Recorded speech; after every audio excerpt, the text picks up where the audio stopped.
Oke, kemudian dia tapi masih belum di fase-fase usia itu belum bisa menyusun kalimat-kalimat kompleks.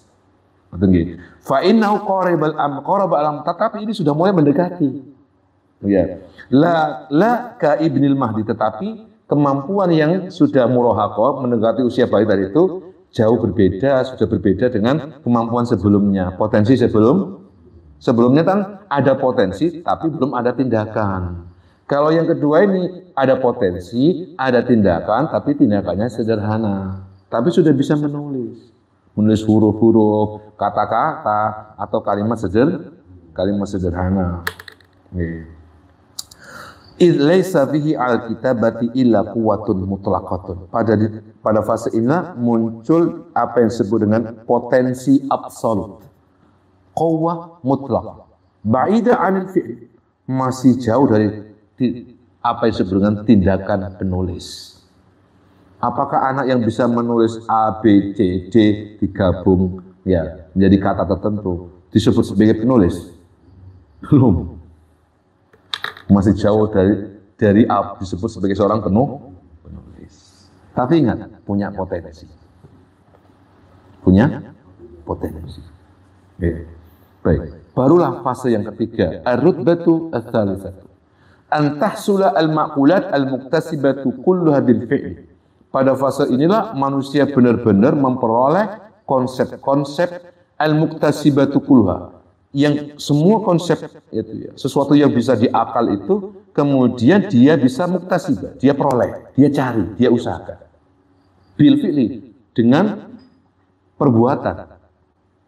Wa takun al-makhzunati 'indahu. Sehingga pengetahuan-pengetahuan tadi itu, konsep-konsep itu kemudian makhzunah, tersimpan rapi di dalam dirinya. Fa idza syaa, jika dia berkehendak, raja ilayya, maka dia bisa mengaksesnya. Wa mahma raja, ketika dia sudah diakses, tamakkana minha, dia menguasainya. Wa halhu fil ulumi hal kitab. Keberadaan ilmu ini taubahnya seperti keberadaan sebagai seorang penulis al-hadik, penulis yang mahir, ya, al-qaribati istidadan, yang sangat matang, penulis profesional, fi ghayatil kamal. Iya, dalam proses kesempurnaan. Akan al-hadik as-sani, al-ghafil 'anil kitab. Yang mungkin dalam fase tertentu dia lalai dalam menulis. Wong lalai loh. Misalnya Allah penulis. Terus dalam beberapa bulan mboten nulis. Lesan iki dibangkitkan lagi. Itu muncul. Otak penulis itu muncul kembali. Jadi sekarang dia tersimpan. Artinya itu di dalam otak kita, dalam jiwa kita ada, supaya mudah nih, ada akal teoritik, ada kotak khusus, dia oleh Allah dikasih potensi, dikasih kekuatan, dikasih akal. Akal yang menampung apa? Pengetahuan.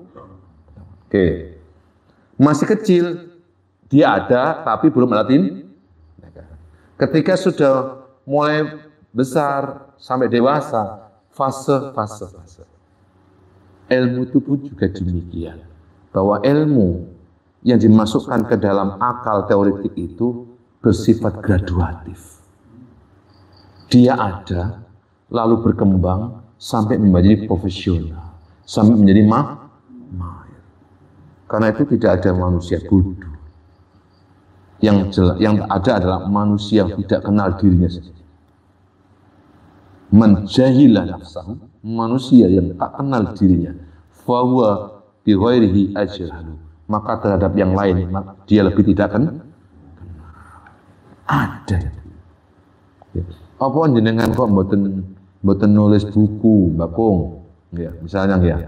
Karena nggak ada kemauan untuk nulis buku, nggak dilatih. Tapi ada nggak potensi? Ada. Potensi itu ada. Itu hanya contoh kecil. Bahwa masing-masing manusia itu punya kekuatan. Kekuatan inilah yang disebut dengan al-quwwah al-alimah, ya, atau al-aql al-alim, al-ilmi, akal yang bersifat teoritik, yang dimana akal inilah tempat Allah mengirimkan ilmu. Makanya al-ilmu nurun, ilmu itu adalah cahaya. Yang mengirim ilmunya cahaya, sing ngirim sinten? Malaikat. Malaikat terbuat dari nopo? Cahaya. Lek kemudian jiwa kita ditutup oleh gelap, tidak mungkin gelap dan padang itu jadi satu. Gelap dan padang itu gak isi satu. Kegelapan, makanya cahaya dan kegelapan sampai kapanpun tidak bisa bersatu. Lek padang ya padang, lek gelap ya gelap. Karena itu kenapa kok sampai detik ini kita gak paham tentang akhirat? Terlalu gelap. Terlalu gelap. Karena apa? Cara pandangnya kita masih indrawi. Akal alimah tadi itu tidak berfungsi dengan baik. Sehingga malaikat pun kata tok-tok menteramu kembali terus. Kata dikirim, yuk ngaji. Ini bukan soal ngaji, gak ngaji loh. Pengiriman ilmu dengan ngaji itu hal yang berbeda. Kulo biyen nggak ada guru namanya Kiai Wahib Wah. Mesti ngitaning tuh, ngeten. Cung, kon ngerti. Kon iso maca itu tahun piro? Mikir. Bener toh ya. Nah, kuwi. Kon ngerti belajare mulai tahun piro? Nih kulo belajar maca ning mulai SD kelas 1. Tapi kon mulai iso maca tahun piro? Lah iku gak iso jawab. Ya iku cung ilmu iku. Antara tekaning ilmu ambek proses belajar kadang-kadang gak podo. Lek pas ngaji iki lagi peteng dedet iki ne. Malaikate gak iso ngene. Lek pas ning kene padang jing lah. Saat ilmu itu saat informasi ini katakan informasi nggih. Informasi yang ditulis oleh Imam Al-Ghazali ini keluar. Dia akan bisa menjadi ilmu jika kemudian malaikat itu mengirimnya.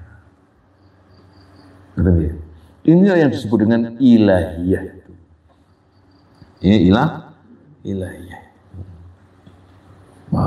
Masya Allah. Dan ini makanya hadihi nihayatu rutbatid darajatil insaniyah. Inilah tingkat tertinggi kita manusia.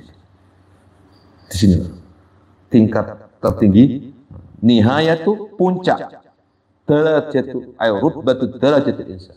Puncak tingkat tertinggi kemanusiaan seorang manusia. Jika al-aqlu al-ilmi atau akal teoritik atau akal ilmu tadi itu dia hidup. Ketika akal ilmu sudah hidup, dia akan nyetrum nang ini akal praktis. Akal praktis hidup akan nyetir syahwat. Akan nyetir ghadab. Ya. Syahwat ghadab akan nyetir tangan. Jadi syahwat ghadab gak main, tidak bertindak, tidak bergerak. Sing gerak mungkin langsung toko akal praktis langsung ke tangan mungkin. Langsung ke laut. Betul.